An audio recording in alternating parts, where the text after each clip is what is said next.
Hey, what's going on, guys? It's Jordan here with another Warhammer Total War Online commentary. And this particular battle, I will be piloting the Greenskins, and I'm going to be facing off against an Empire opponent. So firstly, I'd like to point out right away that I made a huge mistake.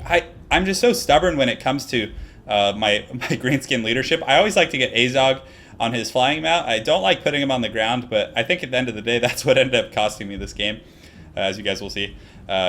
It does make him very weak in terms of Empire. I mean, they can chase him around with Karl Franz, Empire captains, all kinds of stuff. So definitely just something I wanted to point it out before I forget. A lot of times it's definitely worth it to put Azhag on the ground so he can be protected by your infantry. So just my 2 cents on the matter, guys. Anyways, as far as my army composition goes, I have a front line of Orc Biggins. I have a secondary line of Black Orcs to follow up as shock combatants. I have a back line of Savage Orcs. I feel like they're pretty cost effective. They're cheap. You know, if you have a few excess resources, you can, invest in these guys. Definitely not bad. And in the back line, I have 2 groups of Orc Boarboy Biggins. Definitely a very fun unit. And I usually don't try this, but I decided to get some Goblins. I have 2 groups of Goblin Wolf Riders and a group of Goblin Wolf Rider Archers. So I was hoping he would have, a bunch of crossbowmen or things that I could flank, but he really didn't. He just had these 2 groups of handgunners. He had no artillery. So that strategy kind of went out the window really quick. And I actually played this guy a few times on ladder before this, and he's a very good player. He did really well, and that's why I wanted to showcase this game, even though I kind of get crushed a little bit in it. It's definitely a lot of fun. So I come forward with Azhag, and I immediately see that he's got a goon squad coming for me. So Azhag kind of just does laps this entire game. I think I fly him back to the perimeter of the map and then path him to run circles. So, as far as his army goes, he brought swordsmen, and then he has a secondary line of greatswords, so very infantry heavy. But again, these Doomdiver catapults are so good. I love them. I just focus down his handgunners right away. They're fairly accurate, they're cost effective, and again, they're going to do pretty heavy duty damage to these guys. I love when they have the short distance lobs. As you can see, just this group of handgunners is essentially out of the fight, just from that initial artillery assault. And again, I switched them over to the other handgunners here shortly to hopefully finish the job.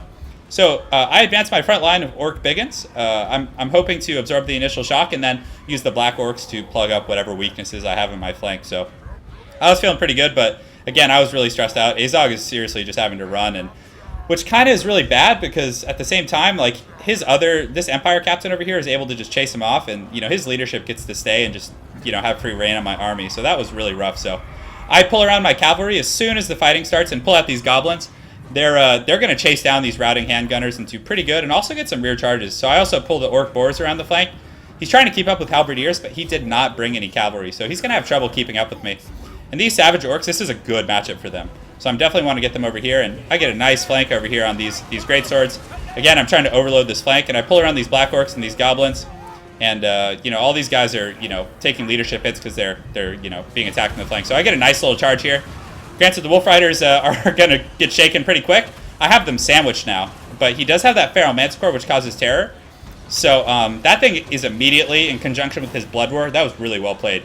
He brought the Manticore in, and then he used Blood Roar. So these guys' leadership is just tanking from that. So they're out of there. But again, they did a pretty good job and did some substantial damage. But again, I should have probably kept some units back here to protect these Doomdivers. But again, the battle was so pitched and close at this point, I didn't really need them anymore, I mean, I could have gotten a few shots, but his handgunners had already been destroyed. So really, it wasn't that big of a loss here. But again, that's what I'm talking about. Look, Azhag actually was able to defeat that Empire captain with Spirit Leech and his various other augmentations. But still, I can't really come back and do a lot. But regardless, these Savage Orcs, they have pretty decent run speed at 37. Whereas, the swordsmen and various Empire troops are around 31. So they're pretty good at running around flanks and getting this rear charge here. So I pull them around and send them into the opponent's flank. But again, he has a lot of great swords, which are very, very strong infantry. And he has this Manticore as well as his Amber Wizard, who has been casting Weisson's Form and, other buffs to his infantry. So, and I don't have the leadership. I can't use my Azhag, his leadership ability. I can't use the Wa to give my guys melee attack. A lot of things that really, would make or break in this battle. Getting a good plus 58 melee attack with my Savage Orcs and Black Orcs engaged can crumble a line. So I come in here and I noticed that I was winning this flank, so I cast Doom and Soulblight, hoping that it'll crumble the leadership. And it looks like the Spearmen are now shaken, and these Black Orcs are going to be able to win. And again, I've just been using these Goblin Wolf Riders to chase down his retreating units. Because again, in a very pitched, close battle, That's what makes the difference. If units are coming back in that last quarter of the battle, it can lose you the game. So again, my cavalry have just been chain routing and and coming back, and I just try and re-engage them as often as I can. And these orc boars were able to chase off a group of units here, and now they're going to come in here and get a nice little flank here. Definitely not the best, because they did destroy my northern flank. So now I went from having the high ground over here to being on the low ground, but again, it wasn't the worst situation. I was able to do pretty well in this flank. These black orcs were able to clean up shop with these savage orcs, so at least I did win one part of that battle. So it's still a relatively close fight. I have my goblin wolf riders and the archers just riding around chasing down units.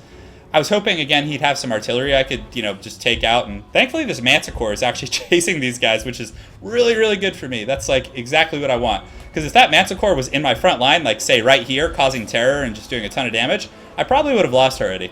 But, hey, I'm just glad it's chasing down the goblin wolf rider pack over there. So my opponent definitely did a good job timing and using his generals and, all those different types of things. So, I can't complain, but these biggins were able to come back, and I do have this pocket of black orcs, but one of the really game-breaking things here is I should have brought maybe like a goblin big boss or some other leadership that I could use to like fight, his general of the empire. What did I kill over there? It must have been a light wizard. I thought it was his general of the empire. Azhag did kill something, but look, Azhag's just doing laps and not having a good time, just being chased down by his amber wizard Davy Crockett over there. So again, his leadership is able to get in the fight and just make that difference. And, I needed that really, really badly. But regardless, the orcs are still putting up a pretty good fight. I can't complain here. These black orcs, again, are just really resilient troops. They're still steady despite the circumstances. But again, that general of the empire is going to come in there with his griffin. And look at that. He's just tearing through that line and, making things very, very uncomfortable for my troops. Thankfully, the orc boarboy biggins are able to come back, and they're going to get a nice little charge here. And I do have a lot of units who had routed that I'm attempting to pull back as often as I can. And these Doom Divers actually were able to come back online, and they're taking some nice little pot shots and doing some damage. So I was definitely happy about that. But that darn Manticore was just flying through my guys. And thankfully, a lot of his troops were actually taking some good damage here, and these Black Orcs were holding their own. But as you can see, guys, I really don't have much left. He did a really good job chasing down my Azhag and keeping him out of the battle. And, at the end of the day, his General of the Empire, his Amber Wizard, having those guys in that Manticore in the front line was just too much. So definitely well played, and it taught me a very, very tough lesson that a lot of times it's, though it's fun to have, the Skull Muncher and the big fancy dragon and, all that stuff, it's often better to just put him on the ground. Because if I could have had Azhag on the ground, I could have kept him intermingled with like a group of Black Orcs. And then if he had landed, he would have had to fight much, much harder to get through. So as far as my army, these biggins did great work. I mean, they held for a long time, and at the end of the day, they were just kind of, that's who Azhag defeated. It was the Empire Captain. But again, at the end of the day, they were just overwhelmed. The Black Orcs did well. Goblins didn't do bad, actually. I mean, 34 kills on these Goblin Wolfrider archers is not bad for how much you spend on them. These Goblin Wolfriders did well, and the Orc Boarboy biggins did pretty solid as well. As far as his army goes, again, the backbone of his army was in these great swords, and that Empire Captain and the Amber Wizard were buffing them and sitting among them, and he had a pretty substantial advantage there, and he did quite well in taking advantage of that.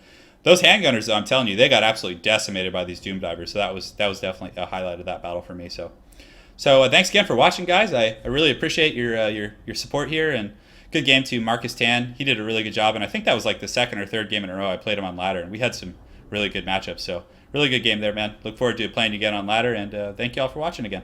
Have an excellent weekend. Take care.